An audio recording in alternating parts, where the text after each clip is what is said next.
Welcome back, dear students, in Ritika mathematics class. I hope you all are fit and fine. So students, today we are doing exercise 2.1 chapter 2 class 10th maths NCERT and chapter name is polynomial. So student, आज यहाँ पर exercise 2.1 को हम यहाँ पर complete करेंगे. तो 2.1 में देखिए आपको यहाँ पर ग्राफ्स दिए गए हैं. ठीक है, the graph of y equals to P X are given in the figure 2.10 below 2.10 below for some polynomial P X find the number of zeros of P X in each case. तो हमें कुछ यहाँ पर representation, graphical representation दिया गया है और हमें यहाँ पर इसके नंबर ऑफ जीरो और इस ग्राफ की हेल्प से बताना है कि कितने सॉल्यूशन होंगे स्टूडेंट. तो हमने जैसे ही इससे पहले पार्ट 4 में मैंने आपको बताया है कि नंबर ऑफ सॉल्यूशन हमेशा आपको एक्स एक्सिस पे मिलते हैं. ठीक है, एक्स एक्सिस पे आपको देखना है कि ग्राफ एक्स एक्सिस को कितनी बार कट करता है या कितनी बार टच करता है. एक ही बात है, अगर टच भी कर रहा है तो वो भी नंबर ऑफ सॉल्यूशन देगा. ठीक है, कट करता है तो भी नंबर ऑफ सॉल्यूशन देता है, टच करेगा तो भी नंबर ऑफ सॉल्यूशन देगा स्टूडेंट. ठीक है, तो कुछ इस तरीके से हमारे ग्राफ यहाँ पर बने हुए हैं. तो इसको थोड़ा सा समझते हैं. देखिए, तो क्वेश्चन इसका फर्स्ट पार्ट है. ग्राफ कुछ इस तरीके का हमारा बना हुआ है, एक्स एक्सिस के पैरेलल एक ग्राफ है. ठीक है, तो इसमें हम क्या आंसर हो जाएगा. देखिए, यहाँ पर जीरो सॉल्यूशन है स्टूडेंट या नो सॉल्यूशन, क्योंकि S graph does not intersect the x axis.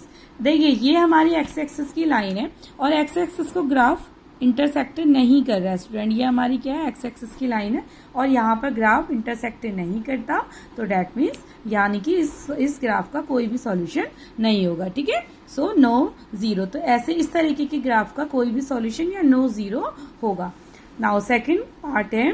देखिए, अब इस तरीके का हमारा ग्राफ है और ये हमारी एक्स एक्सिस है और एक्स एक्सिस को ये जो हमारा कर्व है, ग्राफ है, वो केवल वन पॉइंट पर क्या कर रहा है, कट कर रहा है स्टूडेंट. ठीक है, तो क्या लिखेंगे, graph intersects X axis at 1 point, so 1 0.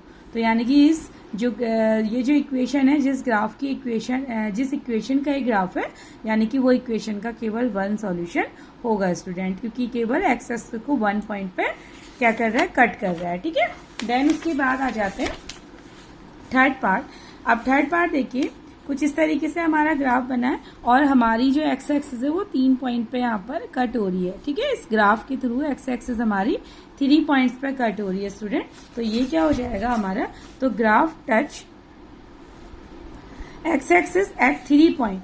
ठीक है, तो इसको हम कहेंगे 3 पॉइंट पे कट कर रहा है. ठीक है, या इंटरसेक्ट कर रहा है स्टूडेंट, तो इसलिए ये 3 पॉइंट से, तो इसके 3 0 होंगे.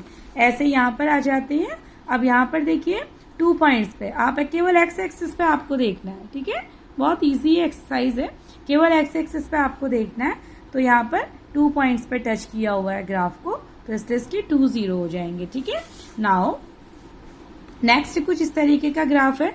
एक्स एक्सिस पे देखते हैं, हमारे पास 4, देखिए 4 पॉइंट्स पे टच किया है, तो यानी कि 4 सॉल्यूशंस यहाँ पर हमारे होंगे स्टूडेंट. ठीक है, या 4 0 होंगे.